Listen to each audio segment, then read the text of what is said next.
எப்போது ஏதாவது ஒரு தருணத்துல அண்ணாமலை ஏன்டா இந்த அரசியலுக்கு வந்தோம், பேசாம ஐபிஎஸ்ல இருந்திருக்கலாம் போல, நிம்மதியா இருந்திருக்கும் அப்படின்னு நினைச்ச ஏதாவது ஒரு தருணம், ஏதாவது ஒரு சூழல்ல? இல்லைங்க, நான் சூழல் நினைப்பேன் என்று சொல்லவில்லை. ஏன்னா ஒரு டெசிஷன் நாம் எடுக்கும்போது உறுதித்தன்மையோடு வெளியே வருகின்றோம். ஆனா நடக்கக்கூடிய அரசியல் சில நேரத்துல ஒரு மனதில் ஒரு பாரமா இருக்கும்.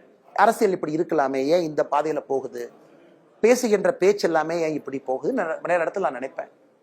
என்னுடைய கட்சிகளும் சரி, வெளியே இருக்கக்கூடிய நண்பர்களையும் பரஸ்பரம் நட்பா இருக்க கூட நான் அட்வைஸ் பண்ணுவேன். நாமளே யங்ஸ்டர்ஸா இருக்கோம், ஒரு வித்தியாசமான பாலிடிக்ஸை கொண்டு வரணும்னு நினைக்கிறோம், அதை பத்தி நம்ம பேசுவோம். இந்த பழைய அரசியலுக்குள்ள நம்ம மாட்டிக்க வேண்டாம். அது மட்டும் தான் எனக்கு ஒரு ஆதங்கமோ தவிர வேற ஆதங்கம் எதுவும் கிடையாது. நம்ம நினைக்கக்கூடிய பாதையில சில நேரத்தில் அரசியல் செல்லவில்லை என்று. ஆனா காவல்துறை ரொம்ப விரும்பினங்க ஐயா, ரொம்ப விரும்பினேன். Enjoy policing. நான் எப்பொழுதுமே ஒரு வெறுத்து போய் வெளியே வரலைங்க ஐயா, ரொம்ப என்ஜாய் பண்ணி தான் வந்தேன். வெளியே எதுக்கு வந்தாங்க ஐயா, காவல்துறை நண்பர்கள் ஒரு கிரைம் நடந்த பிறகு நீங்க பிடிக்கிறீங்க.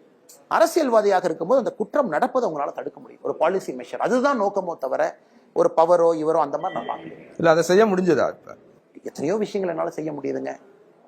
மோடி ஐயா அந்த அந்த அதிகாரமும் அனுமதியும் ஒரு தொண்டனுக்கு கொடுத்திருக்கிறாங்க தமிழக பாரதிய ஜனதா கட்சி சார்பாக. நீங்க பாருங்க, இந்தியாவில பாருங்க எத்தனை இடத்துல ஒரு பாரதிய ஜனதா கட்சி தலைவர் மோடி ஐயா கடிதம் எழுதி ஐயா ஒரு 45,000 கோடி சென்னை கொடுங்க அல்லது நாக்பூர் கொடுங்க எல்லாம் கேட்க மாட்டாங்க. ஏன்னா எங்களுக்கு தெரியும் மோடி ஐயா செய்வாங்க. இருந்தும் நாங்க செய்யறோம். டங்ஸ்டன் சுரங்கம் தைரியமா நாங்க ஒரு ஸ்டாண்ட் எடுக்கிறோம், இது வேண்டாம்.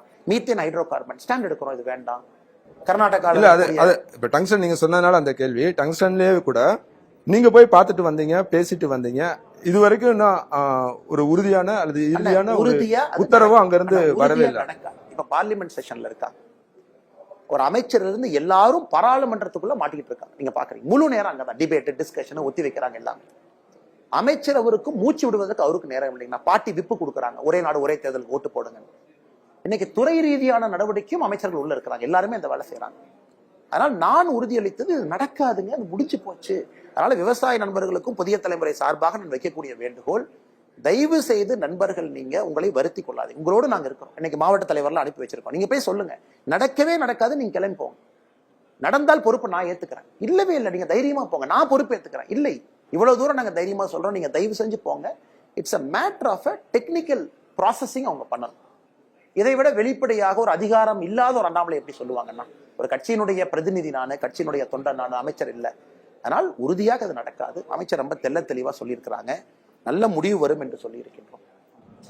2024 புத்தாண்டு பிறந்தப்ப உங்களுக்கு என்ன ரெசல்யூஷன் இருந்தது? இந்த ஆண்டு இந்த இதெல்லாம் நான் செய்யணும், இப்படி எடுத்துட்டு போகணும் அப்படின்ற மாதிரியான ஏதாவது ரெசல்யூஷன் இருந்ததா? அதை முழுமையா செஞ்சுட்டோம் அப்படின்னு நீங்க நினைக்கிறீங்களா? 2025 பிறக்க போகுது. இந்த புத்தாண்டுல உங்களோட ரெசல்யூஷன் என்னவா இருக்கு? டிசம்பர்ல வந்தோடனே பழைய ரெசல்யூஷன்லாம் ஞாபகப்படுத்துறீங்க பாருங்க சார். ஒரு ஆண்டும் கூட ரெசல்யூஷன் நான் புத்தாண்டு எடுப்பேன், எல்லா நாளுமே எடுப்பேங்க. Small goals எழுதிக்குவேன். சின்ன சின்ன குறிப்புகள் அப்பப்போ டைரியில் ஞாபகம் வரும்போது எழுதி வச்சுக்குவேன். கொஞ்சம் கீழ்மட்டத்தில் நம்முடைய கட்சி தொண்டர்களுடைய திருமணத்திற்கு அதிகமாக போகணும் அப்படிங்கிற ஆசை எனக்கு ஒரு பெரிய குற்ற உணர்ச்சி என் மனசுல.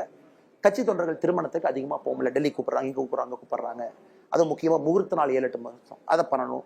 ஓரளவுக்கு அச்சீவ் பண்ணியிருக்கதா நான் பார்க்குறேன் சார், ஃபுல்லாக நான் அச்சீவ் பண்ணல. இரண்டாவது, சகிப்புத்தன்மையும் பொறுமையும் அதிகமாக இருக்கணும் அப்படின்னு எனக்கு நானே எடுத்துக்கிட்ட ஒரு முடிவு. இன்சல்ட் எல்லாமே இருக்கட்டும், பட் பொறுமை எனக்கு நான் எடுத்துக்கிட்டது. மூன்றாவது, பத்திரிகை நண்பர்கள் அவங்க ஒரு வேலையை செய்கிறாங்க. ஒரு பெரிய மாற்றத்தை நீங்கள் பார்த்துருக்கலாம்னு நான் நினைக்கிறேன். 2024 நமக்கும் பத்திரிகை நண்பர்களுக்கும் சண்டை இல்லை, நமக்கும் ஒரு கருத்துக்கும் சண்டை அப்படிங்கிற புரிதல் எனக்கு வர ஆரம்பிச்சிருக்கு. எதிரும் புதிருமாக இருந்தாலும் பத்திரிகை நண்பர் ஒரு சித்தாந்தம் சொல்றாங்க, அதை நான் கொஞ்சம் மாத்திக்கிட்டேன். நான் எப்போ ரொம்ப பெருமையா சொல்லுவேன் சார், ஐம் அ லேர்னர். எனக்கு எல்லாமே தெரியும் நான் சொல்ல மாட்டேன். நான் செய்யக்கூடிய தவறுகளை திருத்துவதற்கு ஒரு அவகாசத்தையும் பயன்படுத்தி யாரும் சொன்னா கேட்டுக்குவேன். பண்றீங்க நிறைய தொண்டர்களும் எங்கிட்ட வந்து சொல்லுவாங்க, அண்ணா இப்படி இருங்கண்ணே அப்படி இருங்கண்ணே. ஒரு தொண்டர் சொன்னா ப்ரௌன் கலர் பேண்ட் போடுங்க, ஏன் ப்ளூ கலர் போடுறீங்க? சொன்னால் சொல்வதை கேட்பாங்கன்னா 2025 பொறுத்த வரைக்கும் எனக்கு கொஞ்சம் ஃபிட் ஆகணும், ரொம்ப முக்கியம். அது யூகேல நிறைய நடந்தாங்கன்னா இங்கே நடக்க ஆரம்பிக்கணும், புத்தகங்கள் நிறைய படிக்கணும், ஆக்கப்பூர்வமான அரசியலை முன்னெடுக்கணும். நானும் அந்த லைனுக்குள்ள போகாம ஒன்லி டெவலப்மெண்டல் பாலிடிக்ஸ்ல போகணும். இது 2025க்கான கோல்ஸ்.